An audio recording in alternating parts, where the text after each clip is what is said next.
This is your 2022 June market update, and in this video we're going to be covering the jobs report, used car prices, interest rates, inflation, and of course local Metro Detroit and Ann Arbor real estate. My name is Mike Perna with the Perna Group Realtors. We sell homes all over Metro Detroit and Ann Arbor, and we'd be honored to serve your family. On with the show. So the jobs report came out and it's a little bit funky this month. One positive note is that we added 428,000 jobs to the national economy in April, and that's over 400,000 jobs added each month for 12 months in a row. We're back now to 90% of our pre-COVID jobs. However, our unemployment rate is at an all-time low of 3.6%. And here's where this discrepancy comes in. How could we be 10% off our pre-COVID jobs, yet our unemployment rate is as low as it can? Is because there are a lot of people, and when I say a lot of people, I mean millions of people that have removed themselves totally from the job market. And there are a couple of reasons for this. Just in the last 30 days, 363,000 more people took themselves out of the job market, primarily because of, you know it, inflation.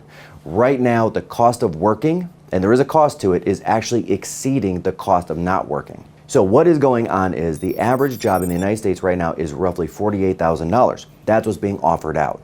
But the cost of daycare is spiraling out of control, which is one of the factors. So right now for two kids, the average daycare cost is between $1,800 and $2,500 per month. That's almost $30,000 right there. Then we also have to factor in wear and tear plus use of vehicles, and I'm talking gas prices, guys. And then we got to take into account the cost of just getting to and from work. We know that gas prices have been going out of control lately, and it's costing more than ever just to get there. And then we have to factor in taxes. So I'm going to pack this. Roll with me.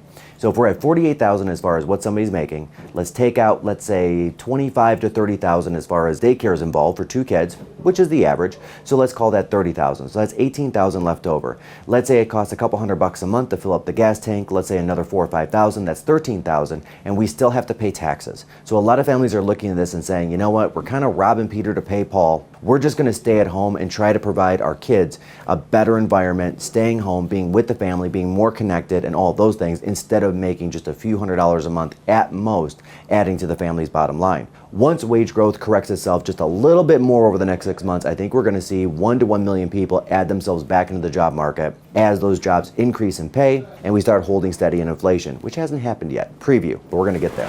Used car prices. There's a reason why I want to talk about this specifically. So used car prices are typically at the forefront of inflation. When inflation goes up or inflation goes down, typically it's used car prices that are hit the hardest first. And over the last 30 days, used car prices wholesale have come down 6.4%. And that is a super positive note. So 6.4% on a month over month drop in used car prices, it is actually a significant number. If we were talking 1% or 2%, that'd be a blip. Anything 5% or more is considered significant. However, I do want to note that used car prices are still up over 14% year over year, taking into account the 6.4%, but it's down off of that 20 rock. 1 month doesn't correct a problem, but our economy also doesn't live in a silo. And that's why we got to talk about interest rates and inflation, and then finally the real estate market.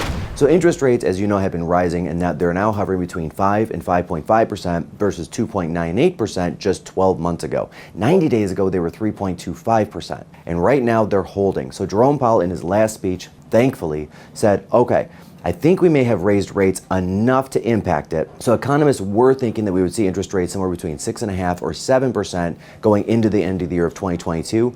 We are much more likely to see a 5.75 to 6.25% going into the end of year 2022. And this is great for home buyers. This is great for people going out and buying a car. This is great for anybody getting a credit card or frankly taking on any sort of debt, because the debt will end up being cheaper going into the end of the year than we originally were thinking. But of course, the inflation report is going to be the best barometer on what happens next with interest rates. So on to inflation, which has finally eased just a bit with the new inflation report. And when I say a bit, I mean only a bit, a blip on the map, 0.2%. Inflation has moved down from 8.5%, almost 40-year high, to 8.3%. So that's not a trend. It could be just a momentary thing, but I am hopefully optimistic based on the used car report, based on Jerome Powell saying, okay, I think we may have raised rates enough to correct the inflation problem, and based on this slight movement just in the last 30 days. Because again, our economy does not live in a silo. It's multiple factors that affect it. No one thing tips an economy in the right or the wrong. It's multiple things at the same time.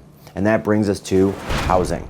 So housing numbers are in, and year over year in Metro Detroit and Ann Arbor, the number of sales are down 17%. So for the first 5 months of the year, 17% less homes have sold. And it's a nice headline and it's great clickbait, but it doesn't tell the full story. There have been a lot of articles out there talking about how the real estate market is down. But is it? The number of sales are down solely because there is a lack of homes to sell or to buy or up for sale for purchase, however you want to phrase that. There's just a true lack of inventory. So buyers are just not finding the homes. I mean, even as soon as this week, we're seeing 10, 12, 14 offers per property on most of the property that we're putting onto the market. The reason for this is before the last down market, I'm talking 2008, 9, and 10, Americans were moving roughly every 7 to 8 years. So every 7 or 8 years, they would buy a home, sell a home, buy a home, sell a home, buy a home. Right now, that is up to 12 and a half years and holding. And that's largely because the baby boomers are living a lot longer than the previous generation did. And because their health is so much better, they don't need to sell. Traditionally, people in their 70s and even 80s would have to sell their home because they couldn't handle the maintenance, they couldn't handle the property itself, or they just wanted to get into a condo, or they had to go into an assisted living. However, that's not the case. And I'll even use my own grandmother as the example. So when she had passed away 2 years ago, she was 94 years old. She had been in her home all the way up to 93, 20 years longer than actuary rates would have expected her to be in that home. So that home was held off the market an additional 20 years, which means that the largest generation there is right now, which is millennials, could not buy that home, and millennials are out there in force. This is why home values are still rising amidst a higher interest rate, no inventory, builders not building as fast as it can be, and I don't think we're going to see house prices crash the way some people are thinking. Right now, buyers are squeezed even more as far as home buying goes because there's been 11 to 13,000 homes on the market versus 22 or 23, which is a fairly even keel market for us. And that squeeze is why there may be a lack of consumer confidence, yet home prices are still rising. So that's definitely one thing to look into. If you're considering purchasing a home or selling a home anywhere in Metro Detroit or Ann Arbor, please Google the Perna Team Real Estate. Check out our reviews. We have over 2,000 5-star reviews, which is by far more than any other team, real estate agent, or brokerage, which we are proud of. And those reviews come from giving the great service that my people love to give to clients just like you. Thank you again, everyone. Make it a great day. Don't forget to like and subscribe to be notified when our next video goes up.